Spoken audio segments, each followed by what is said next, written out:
Good morning and good New Year. Let us hope New Year is okay. This is January 6th. And today I would actually like to emphasize Iran. But let me say a few words before I get to Iran and Israel. Israel is still very busy in Gaza. There's no ceasefire as of this moment. And in any event, if we consider it a temporary ceasefire, then Lebanon looks like it might be okay in terms of the agreement, but we're not quite there yet.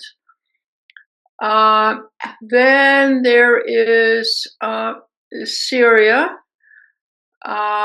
which interests Israel greatly. And then there is Iran down the road. Iran being the potential danger if Israel and Iran start having a conflict or more serious conflict than they've had up until now, because that will involve the United States in a war. So that's a great danger, and therefore I want to say some things about Iran. In terms of Israel's activity in Syria, that's of some interest because Israel is bombing all kinds of places in Syria, including not far from Damascus. It says that it is going to destroy all military bases, all military resources all over Syria, so as to safeguard itself. The legality of doing this is to be questioned. And in addition, Israel has moved further into the Gaza Strip and has taken some territory in Syria. So in some senses, Israel continues to spread its wings in the Middle East so as to safeguard its future. You might have also noticed that Biden administration on its way out is authorizing $8 billion more dollars for Israel for weapons. So let's look at the Middle East, and let me then wind up in Iran. The largest country, if you want to consider the Middle East, is Egypt. It has about 114 million people. Then comes Iran with 92 million. Then comes Turkey with 86 million. Then you get down to things like Yemen with 30 million, Syria with about 19 million, Jordan with 10 million, and so forth. Israel has a population of about 9 million people. So to begin with, Iran with 90 million people is a large country in the Middle East.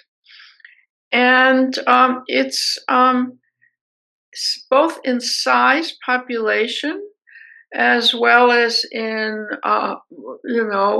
other factors. Iran is a large and powerful country, and we tend to think of Iran as just one of the many Middle East countries. But in point of fact, the size of the country is rather large. It has a large economy as well. It's second in the world, Iran is, in gas production, and has the third largest oil production in the world. So it's a large country seen amongst the, roughly speaking, 200 countries. It has important resources that are, as I said, sort of third in the world. It has a large population. And one of the things that we tend to forget is that this is not a small country that was cut out of colonialism, Iran, once upon a time known as Persia, is one of the most ancient areas in the world. It has a very ancient culture, an ancient language, some of the great art in the world, some of the great literature in the world. And it is and looks as a country very differently than most of the other Middle East countries with smaller population, cut out of colonialism and so forth. So in the case of Iran, we're talking about a major and estimable population. Now, in more recent post-World War II terms, early 50s, 51, 52, 53, Iran had a democratic election, and the person that won the democratic election was named Mossadegh. And one of the things he did when he came into power was to nationalize Iranian's oil industry. That deeply offended the United States and to some extent England. And the CIA, with some help of England, the UK, overthrew Mossadegh. He was arrested. He was imprisoned for a few months, and then he was sent to home arrest, where he spent the rest of his life. I think he died sometime in the 60s. So the attempt to have a democracy in Iran was essentially undercut. And so then the Shah, who was very dictatorial, came back into power and stayed into power until 78, 79, when Iran had its revolution. And brought into being what essentially is the current type of regime, with the Ayatollah in charge, though having presidents and prime ministers and parliaments and so forth. But what has faded away was both the Shah, who was ousted, eventually died of cancer in the West, and what was ousted was a democratic elected leader of Iran. I say this all by way of background because all we hear about Iran is that it's this terrible country that is, busy everywhere undermining governments and so forth, and or helping other governments. And much of that is true. But the history of Iran since the Second World War is worth keeping in mind. And both the size of the population and its economy and its advanced technology and so forth, we should be very clear in our mind that Iran is not one sort of pokey third world country that some other countries are. Now, Iran, of course, especially in the post-revolutionary time, has spread its wings in the area and has developed allies of other Shiite countries. Iran is dominantly a Shiite country. And 90% of something are Shiites. Then there are some Christians. I think there are 100,000 Jews. I'll talk about that in a minute. Iranian Jews and so forth. And it allied itself both ideologically and militarily with the other Shiite countries in the region, which include, Syria, which include Yemen, which include Lebanon. And because of the conflict in Gaza and the Israeli desire to get rid of these hostile regimes, basically Iran has lost its influence in Lebanon with the downfall of Hezbollah, which was funded and in some cases organized by the Iranians. Uh, the situation in Yemen is less clear, but the ruling government there, again, Shiite allied with Iran. Israel is bombing them, and we'll see what happens. And then, of course, Syria. And Syria is interesting because when Obama was in power, and there was this civil war in Syria, Obama said that we would draw a red line if the civil conflict there was going to use poison gases, we would get involved. And they did use poison gases on its own population, and we did not get involved. And instead, Iran and the Russians got involved. So the Assad regime was buffeted and supported with arms and financial and other things by both Iran and Russia. At the moment, Russia is very busy in the war in Ukraine and has less of an interest in dealing with the Syrian situation, and Iran is busy with the various conflicts, the Israeli-Gazan war, and so forth, as well as some downturns in the economy. So while Iran still has a toehold in Syria and is somewhat active there, and the Russians are trying to hold on to their Russian bases, which are important to them from the former regime in Syria, essentially Iran has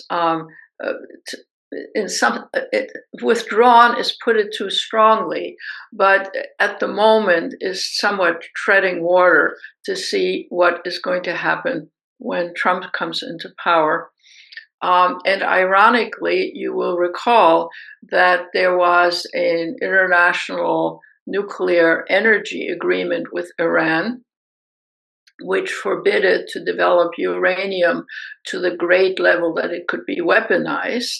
And that was considered by both the European, the United States, and China a very good situation.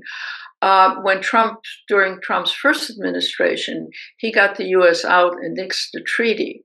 Now it's interesting to learn that there are some thoughts in Trump right now that maybe a new arrangement should be made with Iran, again, making sure its uranium capacity doesn't become nuclearized, and getting back into some kind of treaty and supervision by the United Nations Atomic Energy Commission. So there's sort of, you could get easily confused because there are sort of messy things going on with Iran. And for the moment, it's not clear that Israel is going to proceed and start bombing Iran in some serious fashion because they're busy elsewhere. And Gaza obviously continues in Lebanon and now in Syria. So there seems to be a lull in the idea that Israel should busy itself escalating the conflict with Iran. That would suit many people in the area. And right now, it would probably suit the Iranians, who are in various kinds of economic difficulties, and who are also the current government. The current government is slightly more liberal than it used to be. And Iran is also treading water until the current Ayatollah dies, and what happens there. So it's a little hard to know to what extent Iran will continue to periodically bomb Israel, or whether both countries, for both reasons, for the moment, are treading water in terms of attacking each other seriously and escalating the conflict. An outsider could come along and saying it is both in Israel's and in Iran's interest to cool it and to attend to political areas and conflicts and so forth closer to home. It's also the case that it's not clear, as we speak this morning, where Russia fits in the scheme of things. I think they too are treading water. They can't really afford much military expenditure in the Middle East because of the ongoing drainage of their conflict in Ukraine. Now, there's another issue, and that is that Iran, of course, in terms of talking about potential conflict or war in the Middle East, it has a large population and has a very large military. Much larger military, you can imagine, giving 90 million people compared to Israel's 9 million people. And it does have drone capacity, it has a missile capacity of all kinds, and seriously so. So it can attack. What Iran lacks is an air force and a militarized air capacity in terms of planes. The Iranian airplanes are old, decrepit. You'll recall some time ago there was an accident with an old, I think it was a Boeing plane even, where everybody got killed in Iran. But it has no capacity to deal with a conflict with Israel, which involves airplanes. And furthermore, if there were a hot conflict with Israel, the United States would kick in, not just in terms of providing even more weaponry, like the $8 billion will buy Israel, but also because the US is essentially all over the place in the Middle East as well. And just in case there should be a conflict, the US in various places in the Middle East, I might add, there are about 50,000 American troops stationed around the Middle East. But the US can quickly provide air capacity. And while we're speaking, the US has sent all kinds of naval ships in the area. On the one hand, in order to deal with the attacks on naval ships in the waters adjacent to Yemen, you might have read about that in the past, but also that you have sea capacity. So Israeli air capacity, American air and sea capacity would allow any rational Iranian to think, we better not have this war. That is to say, it will be a real loss to Iran. So it may very well serve as a deterrent if Iran looks outside and sees what could be coming down on its head. Now, the question, of course, is, does the US really want a war that it has seriously to participate in the Middle East? I don't think so. I mean, Trump seems to be more concentrated on China. The Europeans are busy with the Ukraine, as is the US. So it seems to me avoiding a major conflict, while it has been offered for months now as a possibility and a scary possibility, might in fact be somewhat on the back burner, or at least one can hope so, in the hopes that the US relations with Iran can somehow be improved. And especially the nuclear agreement, and that it might in fact be in Iran's economic interest to have some better relations with US and Western countries, given its somewhat dire economic circumstances right now, which of course could lead to political upheaval, which the locals would hardly be interested in having. So a very messy situation in the Middle East looks like, if one is optimistic, that a stalemate between Iran and Israel, while each is occupied with other problems, might in fact be what we have right now. I could be wrong. Tomorrow, Israel could bomb Iran. Iran responds, damages in major cities in Israel, and so forth. But it's not irrational to think that both Israel and Iran at the moment have their hands full. Israel in terms of Gaza and making claims around the area, and Iran in terms of its domestic situation, economic to some extent more than political. Now, let me just sort of backtrack for a minute and indicate some sort of ironic circumstances having to do with Iran. You will recall that while Jimmy Carter, who is much in the news these days, was president, was when there were the locked up Americans in the embassy in Iran. And the question was how or when would the hostages be released? It turns out, and we didn't know this until recently, I think, that the Iranians were ready to release the hostages. And then at the end of the Carter administration, and then operatives from the incoming Reagan administration told the Iranians not to release the hostages until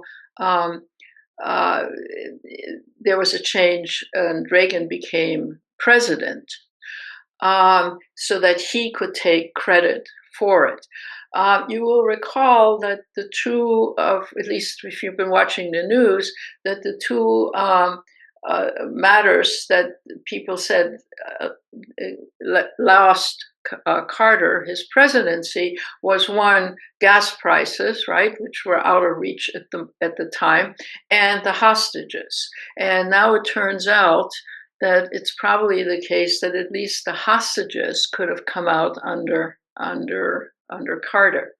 So that's sort of an interesting historical artifact.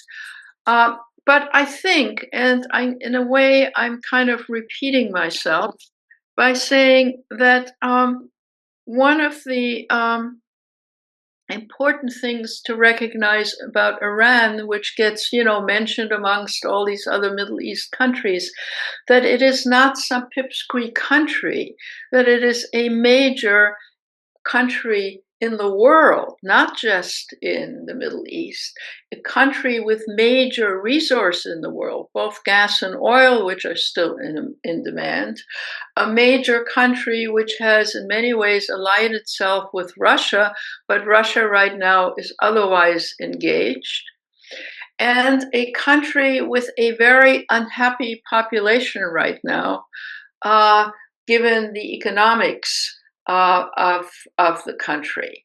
So I think one needs to put Iran into contemporary focus and not think of it as only as this bad actor in the Middle East, which is justifiably attacked by Israel and so forth.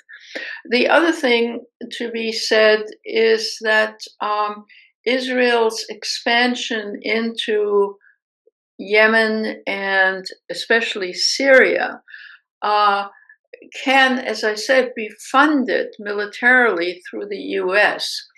But because everybody who even listens to podcasts or news knows that the bombs that are killing people everywhere under the auspices of Israel are in fact American bombs. And it seems to me a rational American Congress and a rational American president who are all gung-ho Israel might at some point tire of supplying all these arms to Israel, and or probably more likely use the leverage of these arms to say to Israel, okay, enough is enough. Getting back to Israel in a moment, we have a situation in Gaza where, roughly speaking, 70% of all buildings have been demolished, where nowadays hospitals are bombed because they suspect there might be a Hamas person or two in the building. Hospital patients are being killed. Hospital patients who are not killed are asked to leave in this latest northern Israeli hospital and marched, stripped down to their underwear outside in the cold winter. I think that as gung-ho as the US is in terms of Israel and in terms of Israel's right to defend itself, I think that one of the positions that the Democrats should talk themselves into is to, on the one hand, argue for the ongoing survival of Israel, of course, but also take up the cudgel that international law is being violated right and left by Israel. And what is happening to people in the Middle East, not just in Gaza, but also increasingly in the West Bank, on the one hand, makes a Palestinian state or a two-state solution a very unlikely recipe for the near future. And on the other hand, even if the hostages that are still alive are returned, and even if some kind of, if not peace, at least some kind of cessation of conflict with Gaza takes place, don't forget that Israel has said that it will occupy northern Gaza, and that's gone for the Palestinians. So the conflict that Israel will continue to stir, the pot that Israel will continue to stir in that part of the world, is both serious, and if you were Iran, you would say maybe eventually, especially if the Ukrainian war can be sorted out, somebody, meaning lots of countries in the world, might just get around to saying, yes, international law has been violated right, left, and center by the Israelis. Even if you don't want to use the word genocide, or you don't want to argue that they're committing genocide, they're certainly committing war crimes. The entire legal structure, treaty structure after the Second World War, which was, among other things, to prevent future Dresdens and Japan, where at the end of the conflict had already been won by the Allies. They just bombed the hell out of civilian cities to make a point, I suppose. And that too led for international law and regulations and courts saying this should be outlawed. Civilians should be protected. And Israel at the moment is not doing that. And while Trump is, and Trump people are all out for Israel, it might be that the Democrats can play some role of being supporters of Israel, but agreeing that the international legal system should be supported, and that violations of international law that Israel is committing during this conflict ought to be prosecuted, if for no other reason that you want to have some leverage against other countries, Middle East or somewhere else, doing likewise. So one can't talk about the conflict in the Middle East without talking about Israel and Iran, but I just want to underline the largeness of Iran amongst world states, the seriousness of Iran, which was not a stitched together former colony, but is an ancient and important country historically and in the world. and that Iran needs to be looked at and treated differently, it seems to me, than some, pokey country which you can decimate and or should decimate. Iran is an enormously important and serious country, not only in the Middle East, but historically and even amongst the states of the world. So let us keep abreast of what's happening with Iran and what is happening in terms of US policy with respect to Iran and its capacity to influence Israel into not doing something foolish like creating a big international conflict in the Middle East by seriously attacking Iran. Thank you very much, and I'll see you again in 2 weeks.